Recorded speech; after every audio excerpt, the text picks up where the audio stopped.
Good morning student. Online class में आप लोगों का हार्दिक स्वागत करता हूं। आज हम क्लास 9 में सोशल साइंस जो है लोकतांत्रिक अधिकार डेमोक्रेटिक राइट्स के बारे में पढ़ा रहे थे। उसी में कुछ मूल अधिकारों के जो बचे हुए हैं शेष उसको हम आज आपको बताएंगे। हमने आपको जो है 3 मौलिक अधिकार आपको जो है शोषण के विरुद्ध अधिकार तक बता चुके हैं। उसी के आगे हम आज आपको बताने जा रहे हैं कि धार्मिक स्वतंत्रता का अधिकार। देखेंगे राइट टू रिलीजियस फ्रीडम कि हमारे धार्मिक जो स्वतंत्रता है किस प्रकार से जो है बताई गई है हमारे संविधान में। आप देखेंगे अनुच्छेद जो है 25 से लेकर 28 तक इसका वर्णन किया गया है। इसमें आप देखेंगे पहला जो अनुच्छेद 25 कहता है कि अनुच्छेद 25 में कि कोई भी व्यक्ति कहता है कोई भी व्यक्ति किसी भी धर्म को मान सकता है, उसका आचरण कर सकता है, उसके प्रति चाहे कोई भी धर्म आप मान सकते हो, उसका आचरण कर सकते हो, किसी प्रकार की कोई रोक टोक नहीं है। पहला क्या बताया कि मतलब कोई व्यक्ति किसी भी धर्म का पालन कर सकता है, किसी धर्म को मान सकता है। कौन कहता है? अनुच्छेद 25 कहता है कि कोई भी व्यक्ति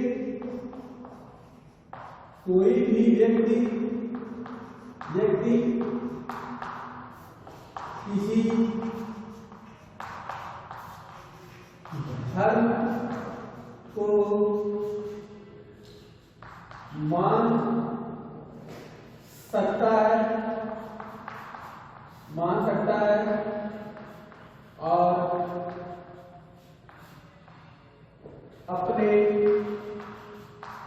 मान सकता है और अपने अनुसार आचरण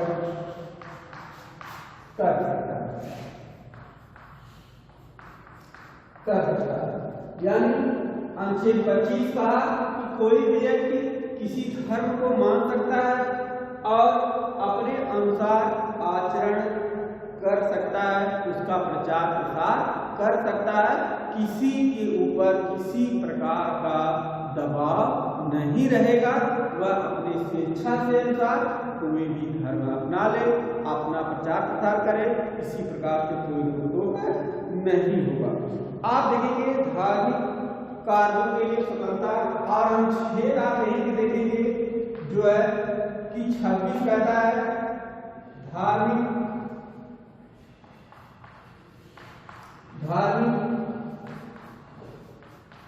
कार्यों के प्रबंध की स्वतंत्रता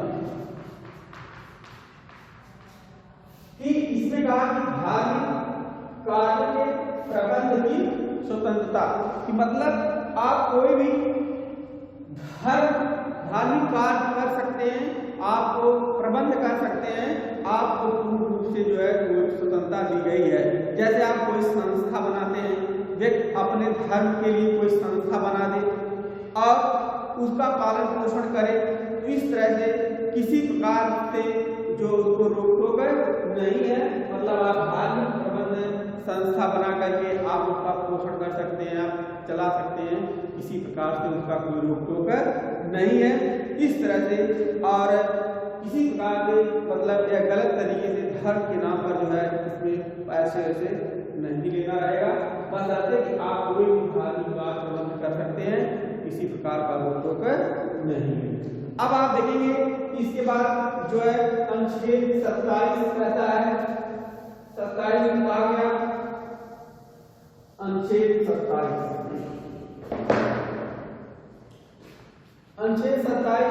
में भी जो है कहा गया कि आप देखेंगे जब कोई व्यक्ति को ऐसे कर देने के लिए बाध्य नहीं किया जाए। जैसे आप देखेंगे बहुत ऐसे धार्मिक स्थल होते हैं कि यह आपको धर्म के नाम पे कर देना हो, ऐसी मतलब हमारे संविधान में 27 कहता है कि ऐसा कोई धर्म नहीं होना चाहिए कि जो धर्म के नाम पे उससे जो है व्यक्तिगत रूप से पैसे जो है वसूला जाए।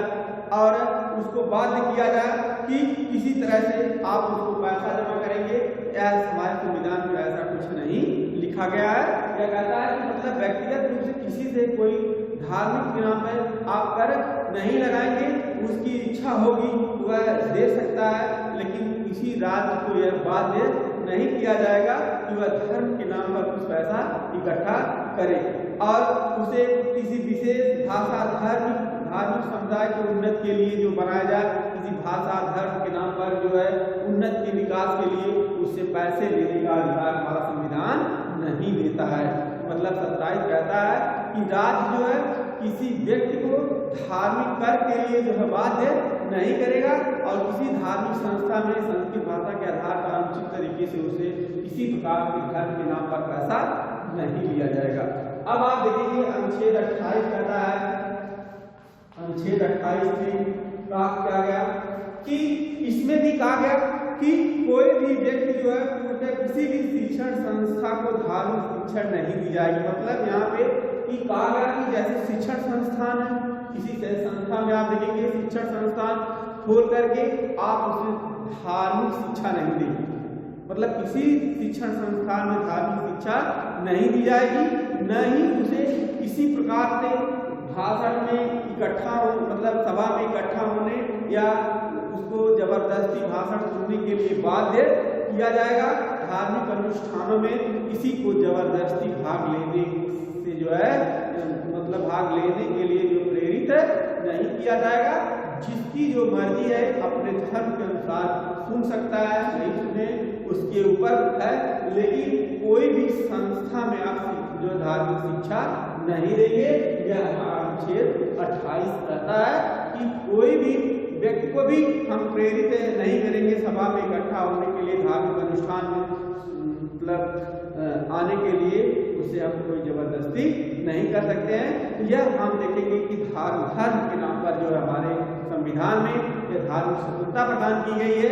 क्योंकि आप देखेंगे पहले बहुत से लोग ऐसे होते थे जो धर्म के नाम पे कहीं कुछ पैसा लेते थे, कर लेते थे, सारी बातें थी, लेकिन यह हमारे संविधान में जब बना तो यह किसी प्रकार से किसी को जो है दबाव नहीं बनाया गया कि आप ये धर्म स्वीकार करिए या आप संस्था मत चलाइए। सारी बातों को ध्यान में रखते हुए कोई भी आप काम कर सकते हो, बदलते आप किसी के दूसरों को अहित नहीं होना चाहिए।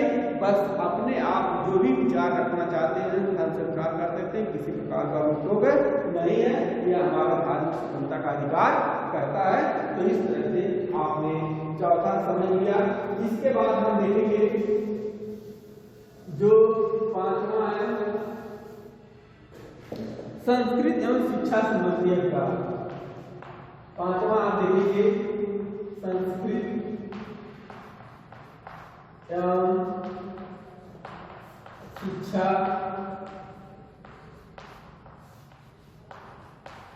संबंधी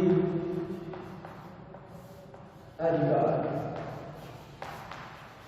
शिक्षा संबंधी अधिकार यह अनुच्छेद आप देखेंगे 29 से 30। अनुच्छेद 30 right to culture, right to culture and education.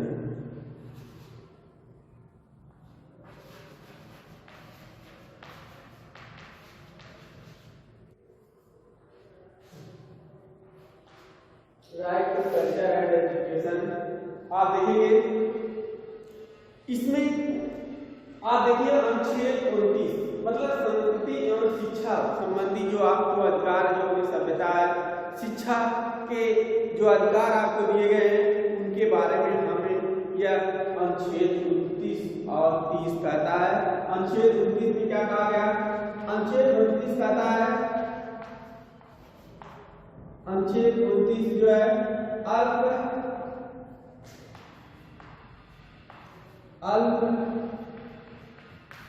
वर्गों के हितों का संरक्षण, मतलब अल्प वर्ग के हितों का संरक्षण। आप देखेंगे जो अनुच्छेद 29 कहता है कि अल्प वर्ग जो अपनी भाषा, अपनी संस्कृति और आपको अपनी संस्कृति, अपनी भाषा को जो अल्प वर्ग के लोग जो है वह अपनी भाषा को सुरक्षित रख सकते हैं। इसमें किसी प्रकार को कोई रोक टोक नहीं है।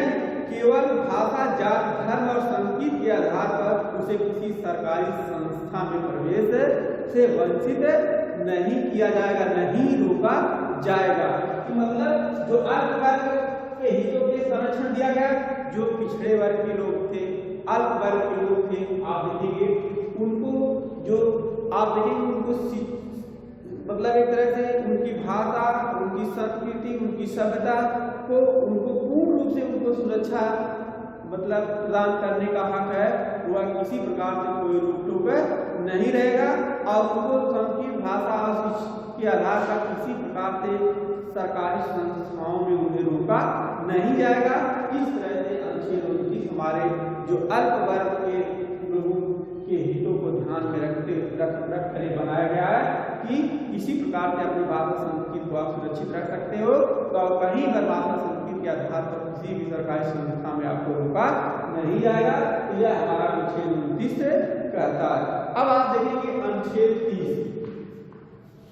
अनुच्छेद 30 में आपको बताया गया कि अनुच्छेद जो 30 है इसमें शिक्षा संस्थाओं की स्थापना और प्रशासन करने का अल्प वर्गों को जो है वो अधिकार दिया गया। मतलब इसमें जो है कोई भी अल्पसंख्यक वर्ग शिक्षण संस्थान स्थापित कर सकता है और आप देखेंगे प्रशासन करने का भी अधिकार जो अल्प वर्ग को दिया गया। यह नहीं कि अल्प वर्ग जो समूह है, जो पिछड़ा वर्ग है, उसको किसी प्रकार का अधिकार नहीं दिया गया। हमारे संविधान में यह बात कही गई है कि आप अल्पसंख्यकों को भी जो है कोई भी शिक्षण संस्थान, कोई भी संस्था खोल सकते हैं, किसी प्रकार से अपने पसंद का शिक्षण संस्थान चला सकते हैं, उसको प्रशासन कर सकते हैं और किसी प्रकार से किसी को रोक टोक नहीं है। इतनी बड़ी बात देखिए ध्यान में रखते हुए, यह नहीं कि वह छोटे अल्प वर्ग कोई विद्यालय नहीं चलाएंगे, कोई प्रशासनिक कार्य नहीं करेंगे, ऐसी कुछ बात नहीं है। हमारे संविधान में सभी लोगों के हितों को ध्यान में रखते हुए, अल्पसंख्यक वर्गों के हितों को ध्यान में रखते हुए कहा गया कि आप कोई भी शिक्षण संस्थान चला सकते हैं, कोई भी कार्य कर सकते हैं, किसी प्रकार से आपको कहीं पर रोक टोक नहीं रहेगा। इस तरह से आप देखेंगे यह अनुच्छेद जो था 30 था और इस तरह से हमारे अल्प वर्गों को शिक्षण संस्थान करने की शुरुआत करने की व्यवस्था, जारी करने की व्यवस्था, प्रशासन करने की व्यवस्था। और ये भी बात कही गई कि जो 30 में कि जो शिक्षण संस्थान अगर खोलता है अल्पसंख्यक वर्ग, उनको सरकार जैसे अन्य विद्यालयों को अनुदान प्रदान करेगी, उसी तरह से उसके साथ भी कोई भेदभाव नहीं करेगी, उसको भी अनुदान की व्यवस्था जो दी जा रही है वह भी उसको अल्पसंख्यक वर्ग के शिक्षण संस्थान को दी जाएगी। इस तरह से हमारे संविधान में सभी बातों को ध्यान में रखते हुए यह व्यवस्था की गई है। इसके बाद आप देखेंगे जो एक अधिकार हमारा है जो अनुच्छेद 31 में आप देखेंगे अनुच्छेद 31। अनुच्छेद 31 में एक है जो संपत्ति का अधिकार, संपत्ति का अधिकार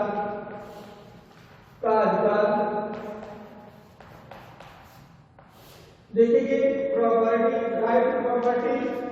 इसमें जो अनुच्छेद जो 31 है इसी को आप हटाया गया है, इसी को क्या कर दिया गया, संपत्ति के अधिकार को। इसको आप देखेंगे 44वां यहाँ पे क्या 44वां संविधान संशोधन 1978 में 78 में हुआ, कब हुआ 44वां संविधान संशोधन हुआ 1978 में हुआ। ये संपत्ति के अधिकार को जो है हटा दिया गया है।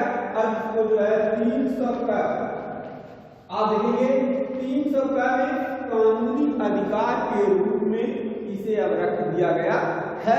अब इस तरह से आप देखेंगे बताया गया कि पहले हमारे संविधान में मूल रूप से 7 मौलिक अधिकार थे, लेकिन जब ये संशोधन हो गया 44वां संशोधन 1978 में, अब केवल 6 मूल अधिकार बचे हुए हैं। इस तरह से आपने 31 में देखा संपत्ति का अधिकार को जो इसको हटा दिया गया है, यही हटाया गया। इसके बाद हम अगला देखेंगे, अगला जो है संवैधानिक उपचारों का अधिकार। तो 6वां आप देखेंगे मूल रूप से संवैधानिक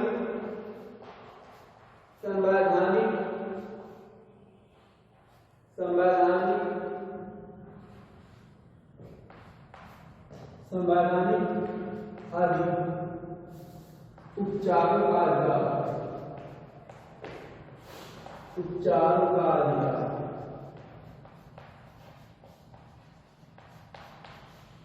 संवैधानिक उपचारों का अधिकार आप देखेंगे राइट टू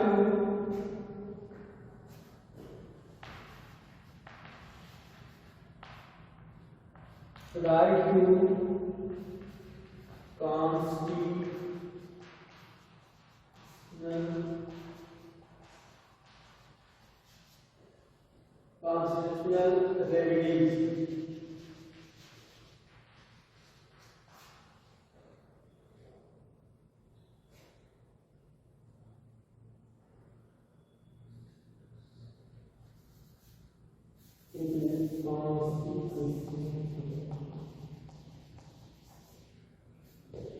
या देखेंगे राइट टू कॉन्स्टिट्यूशनल रेमेडी, यह संवैधानिक उपचारों का अधिकार है। यह अनुच्छेद 32 में, इसका वर्णन किया गया अनुच्छेद 32 में राइट टू कॉन्स्टिट्यूशनल रेमेडी।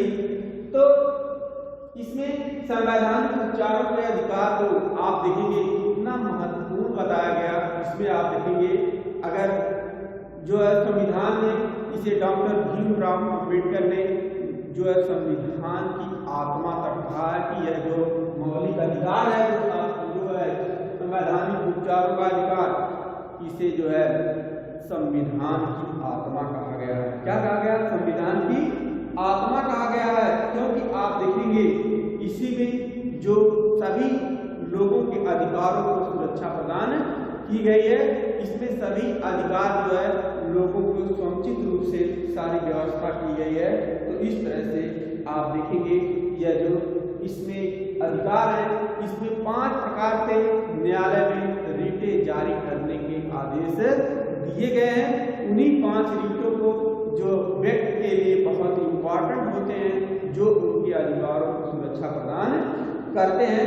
तो इसमें आप देखेंगे जो एक अधिकार होते हैं, इसमें आप देखेंगे पहला जो है कि बंदी प्रत्यक्षीकरण। क्या होता है? पहला देखेंगे बंदी प्रत्यक्षीकरण,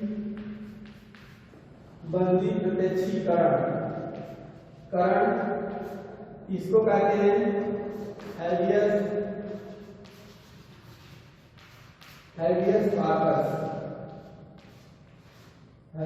कॉर्पस, इसको बोलते हैं हैबियस कॉर्पस। इसके बाद दूसरा आप देखेंगे उसमें है परमादेश,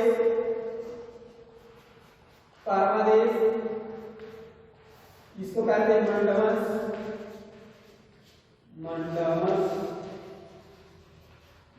होता है परमादेश। इसके बाद तीसरा आप देखेंगे प्रतिषेध लेख होता है,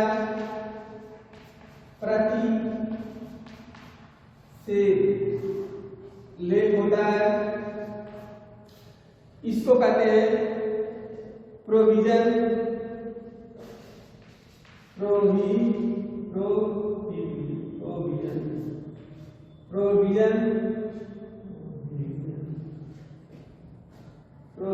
होता है।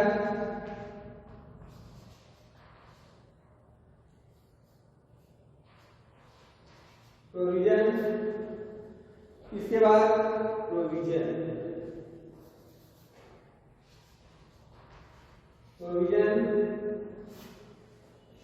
इसके बाद चौथा आप देखेंगे उत्प्रेषण होता है। 5वां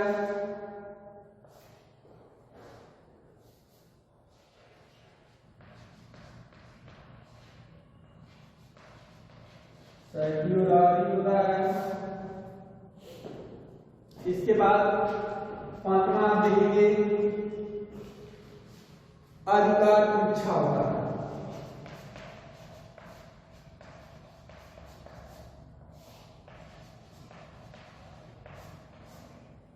अधिकार परीक्षा को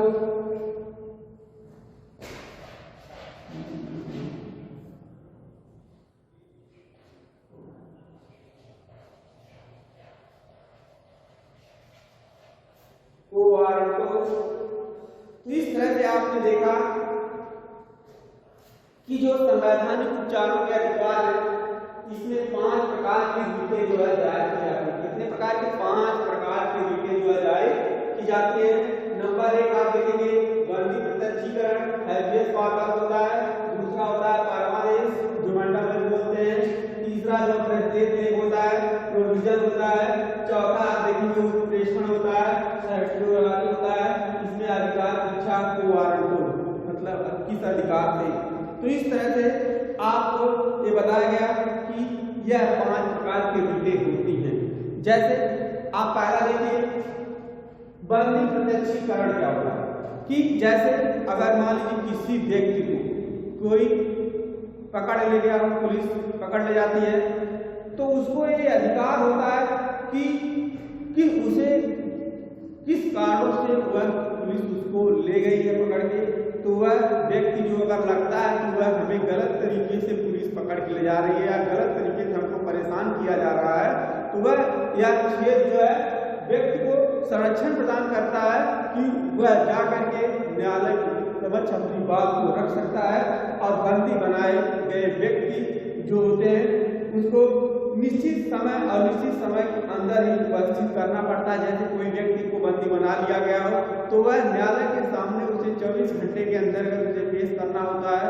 सारी बातें होती हैं, यह नहीं उसको पकड़ के ले करके कई दिनों तक उसको परेशान करता रहे, मारता पीटता रहे पैसों के लिए। ऐसी कोई व्यवस्था नहीं है, क्योंकि अगर आज आप अपने अधिकार को जानते हैं कि बंदी बनाए जाने के बाद तुरंत पुलिस अगर करती है तो उसको 24 घंटे के अंतर्गत उसे न्यायालय के समक्ष निश्चित समय के अंतराल में उसको पेश करना पड़ेगा।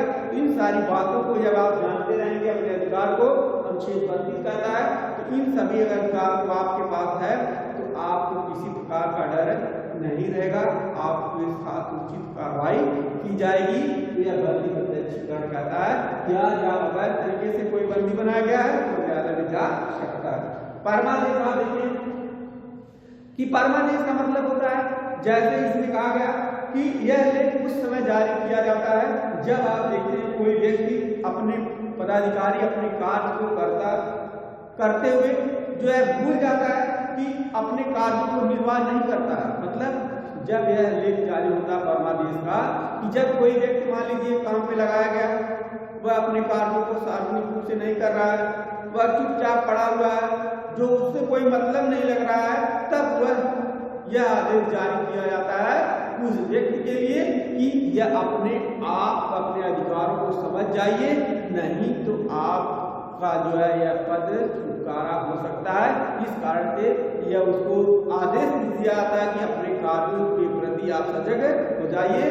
यह जारी कर दिया जाता है कि नहीं तो बहुत आगे दिक्कत होने वाली है, इसलिए अपने पद की गरिमा को आप बनाए रखिए, लोगों के सार्वजनिक हित को ध्यान में रखते हुए अपने कार्यों को सही तरीके से करिए।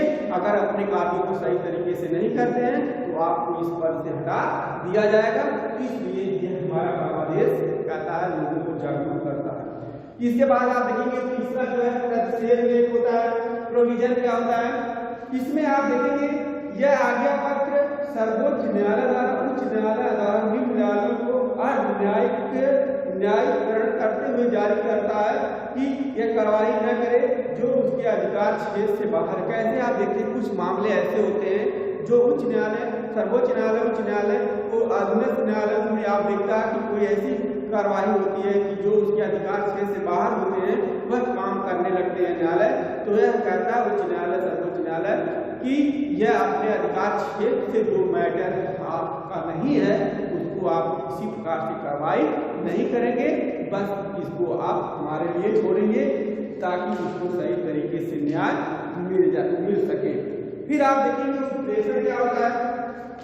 उत्प्रेषण सर्क्युलर में कि अगर न्यायालय को कोई यह लगता है, मतलब न्यायालय को अगर लगता है कि सुनवाई अधीनस्थ न्यायालय या केंद्र में ठीक तरीके से नहीं चल पा रही है, मतलब जो उच्चतम न्यायालय को ये लगता है कि जो अधीनस्थ न्यायालय है, मतलब जो जनपदीय न्यायालय है, उनमें जो न्यायालय की व्यवस्था चल रही है वह ठीक से नहीं चल पा रही है और उनकी सुनवाई को आप देखेंगे बहुत दिनों तक जो है चलाया जा रहा है। इस कारण से वह जो जितने भी मैटर होते हैं वह सभी मैटर को जो है उच्च न्यायालय और उच्चतम न्यायालय उस अधिकार क्षेत्र को अपने पास मांग लेते हैं, उसकी सुनवाई करने के लिए वे लोग तैयार होते हैं। इसी को आप देखते हैं कहा जाता है उत्प्रेषण, मतलब जो है न्यायालय में मैटर चल रहा हो वह सही तरीके से नहीं चल पा रहा हो, उसके मुकदमे की सुनवाई को बहुत लंबा समय जा रहा हो, तो वह सर्वोच्च न्यायालय उस अधिकार क्षेत्र को अपने अंदर में लेकर के उसको न्याय करने की बात करता है। तो अधिकार परीक्षा आप देखेंगे, जैसे पांचवा जो है अधिकार परीक्षा क्या आता है वो कि मतलब आपको किस अधिकार से, यदि मान लीजिए कि अगर किसी व्यक्ति को कोई काम, अगर कोई ऐसा व्यक्ति है आप देखेंगे कि वह अपने अधिकार क्षेत्र से अधिक कोई काम कर रहा है तो उसको कहते हैं अधिकार परीक्षा। की मतलब है कैसे, कोई मान लीजिए कोई व्यक्ति नियुक्त किया गया, वह उसका मान लीजिए कि उसकी जो 60 वर्ष या 65 वर्ष जो है पद है वह पद को प्राप्त कर लिया हो और उसकी रिटायर हो गया हो, लेकिन वह अपने अधिकार क्षेत्र में को मतलब रिटायर होने के बाद भी अपने अधिकार क्षेत्र लगाता हो, जमाता हो, तो उसके तहत अगर मान लीजिए वह कोई कार्रवाई करता है तो वह सरकार को आदेश, मतलब न्यायालय के आदेश है तो उससे पूछ सकती है कि आप किस अधिकार से अपने काम को कर रहे हैं, तो आपको जवाब देना पड़ेगा जो कार्य कर रहे हैं कि हमने रिटायर होने के बाद भी ऐसा काम कर रहे हैं। तो ऐसी स्थिति में न्यायालय उनको तुरंत तत्काल बर्खास्त करने का आदेश देता है। इसी को हम कहते हैं अधिकार परीक्षा, कि मतलब आप किस अधिकार से अपने कार्यों को कर रहे हैं, या अगर आप अपने अधिकार के सही हैं तो सही है, नहीं तो आपको न्यायालय के समक्ष तुरंत पेश होना पड़ेगा। इस तरह से ये रिटायर होने के बाद अपने अधिकार, बहुत से ऐसे फर्जी लोग होते हैं जो आप देखते हैं, बहुत ऐसे हैं जो पुलिस का वर्दी पहन करके आप देखेंगे जो रोडवेज पे खड़े हो जाए, मतलब कहीं भी अपना जो है अगर गलत तरीके से किसी को पैसे रोक करके पैसे अगर वसूल करते हैं तो ये इसी तरह से अगर उनको पकड़ जाने के बाद न्यायालय के समक्ष पेश होंगे और उनसे पूछा जाएगा कि आप किस अधिकार से जो है आप जो है इसका वसूल जो है कर टैक्स ले रहे हैं लोगों से, तो वह उनको जवाब देना पड़ेगा। अगर जवाब में सही पाए जाते हैं तब तो छूट जाएंगे, नहीं तो न्यायालय तुरंत उनको जो है दंड देने का काम करेगी। इसी को हम कहते हैं अधिकार परीक्षा। तो इस तरह से आज हम देखेंगे कि जो हमारे लोकतांत्रिक डेमोक्रेटिक राइट्स थे वह आज यहाँ पर समाप्त होते हैं और इसके बाद हम अब अगला सेशन बताएंगे और इसको आप सही से लिख लेना और तैयार कर लेना, वीडियो को 2 बार सुन लेना ताकि आपको याद रहे, क्योंकि यह परीक्षा की दृष्टि से हर परीक्षा में उपयोगी होता है, इससे बहुत क्वेश्चन आते हैं। इस कारण से हमने आपको भरपूर सही तरीके से बताने का प्रयास किया है। आप लोग इसको एक बार पढ़ लीजिएगा। धन्यवाद।